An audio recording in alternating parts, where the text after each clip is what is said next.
उपवासाची कचोरी आणि चटणी करण्यासाठी लागणारं साहित्य: अर्धा कप वरई, पाव कप साबुदाणा, 1 इंच आल्याचे तुकडे, 6 ते 7 हिरव्या मिरच्यांचे तुकडे, 3 ते 4 उकडून सोललेले बटाटे, चवीनुसार मीठ, 1 कप खवलेलं ओलं खोबरं, काजूचे तुकडे, 10 ते 12 बेदाणे, अर्धा चमचा काळी मिरीपूड, चवीनुसार साखर, बारीक चिरलेली कोथिंबीर, अर्ध्या लिंबाचा रस, तळण्यासाठी तेल.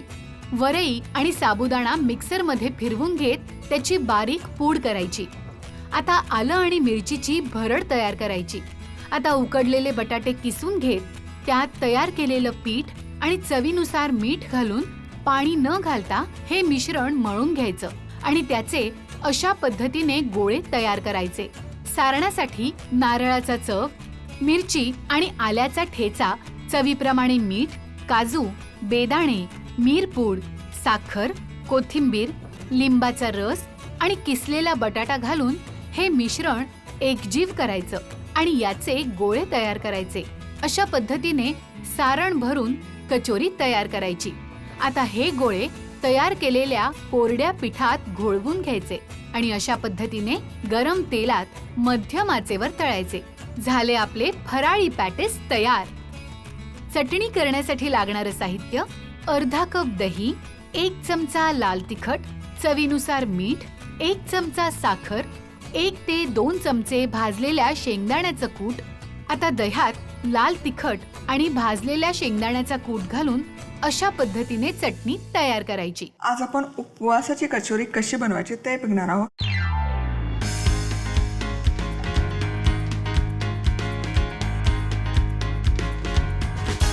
तर आता याचं कोटिंग तयार करूयात. कोटिंग तयार करण्यासाठी काय करायचं? अर्धा कप घ्यायची वरई, वरईला म्हणतात भगर. उपवासाचे तांदूळ, अर्धा कप वरई आहे तर पाव कप यामध्ये साबुदाणा आणि मिक्सरमध्ये याची छानपैकी एकदम पीठच तयार करायचं, भरड नाही काढायची. एकदम असं बारीक दळलं गेलेलं आहे. आलं मिरचीचा ठेचा तयार करूयात. 1 इंच आलं घ्यायचं आणि यामध्ये 6 ते 7 आता इथे मिरच्या घेतलेल्या आहेत आणि अगदी भरड काढायची. फाईन पेस्ट तयार करायची गरज नाही. चला, भरड देखील तयार आहे. आता आपण आहे ना याचं कोटिंग तयार करूयात. उकडलेला बटाटा छान असा किसून घ्यायचा. बटाटा छानपैकी किसून घेतलेला आहे इथे. आता हे जे पीठ आपण तयार करून घेतलंय हे पीठ यामध्ये घालूयात. 3 ते 4 चमचे पीठ पुरेसं होतं, खूप घालायची गरज नाही. आणि हे उरलेलं पीठ आहे ना हे हवाबंद डब्यामध्ये स्टोअर करून ठेवू शकता. या पिठाच्या इडल्या छान होतात, ढोकळा छान होतो, इन्स्टंट घावणं छान होतात. सो असं वेगवेगळ्या फराळाच्या पदार्थांसाठी ते वापरू शकतात. चवीपुरतं मीठ घालायचं आणि पाण्याचा अजिबात वापर न करता याचा आहे ना छान असा गोळा मळून घ्यायचा. चला, आता पाण्याचा अजिबात वापर न करता हे छान मळून घेतले. आता याचे आहे ना छान असं लिंबाच्या पेक्षा थोडेसे मोठ्या आकाराचे गोळे तयार करून घेऊयात. आता ही कचोरी बनवण्यासाठी ना याचं मस्तपैकी सारण तयार करूयात. तर 1 कप ओल्या नारळाचा चव मी इथे घेतलेला आहे. यामध्ये घालूयात हा मिरची आणि लसूणचा ठेचा, मीठ, चवीपुरतं काजूचे तुकडे, बेदाणे,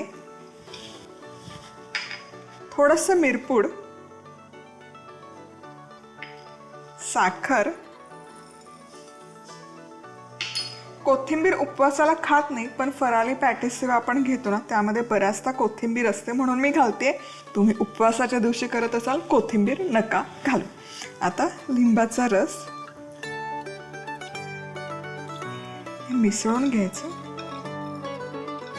आणि या मिश्रणाला आहे ना छान असा एकसंधपणा यावा यासाठी हे जो बटाटा आपण उकडून घेतला होता त्यातला थोडासा बटाटा मी इथे ठेवला होता बाजूला.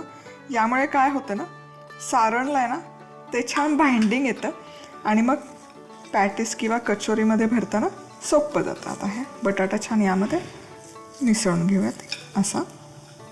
हे सारण तर मस्तपैकी बनवून आहेत तयार. आता याचे पण काय करायचे, लहान लहान आकाराचे असे छान गोळे तयार करून घ्यायचे, जेणेकरून कचोरीमध्ये भरताना हे सोपं जाईल. तर हे जे आपण आधी बॉल्स तयार केले ते घेऊयात. हाताला हलकंसं पीठ लावूयात, हे जे तयार केलं तर उपवासाचं तेच, जेणेकरून हे हाताला आहे ना चिकटणार नाहीत. आता हे याचा एक उंडा तयार करूयात. हे सारण छानपैकी यामध्ये स्टफ करूयात. तुम्ही बघू शकाल.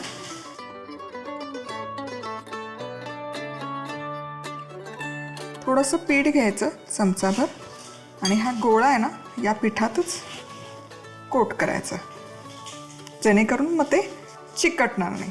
हे बघा. आणि तळतानाही हे कोटिंग सुरेख दिसतं.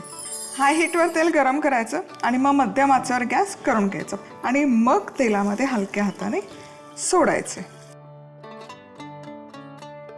आणि हे एकदा तेलामध्ये सोडले ना की खूप आहे ना त्याला हलवत नाही राहायचं, नाहीतर काय होतं त्याचं कोटिंग आहे ते सुटलं जातं. फराली पॅटीस मस्तपैकी तळून झालेलं आहे. तुम्ही बघू शकाल काय जबरदस्त दिसतंय. आता हे काढूयात टिश्यू पेपरवर. आता इथे चटणी पटकन बनवूयात पॅटीस सोबत खायला. दही घेतलेलं आहे अर्धा कप. यामध्ये लाल तिखट, बॅडगी मिरची पावडर, रंग सुरेख येतो, चवीपुरतं मीठ आणि 1 चमचाभर साखर. हे ना छान आधी एकजीव करून घेऊयात. आणि आता यामध्ये भाजलेला शेंगदाण्याचा कूट घालायचा, एखाद दुसरा चमचा. क्या बात. सो पॅटीसही आपले तयार झालेत आणि चटणी पण पॅटीससोबत खाण्यासाठी तयार आहे की नाही. छान रंगही सुरेख आलेला आहे. वाह.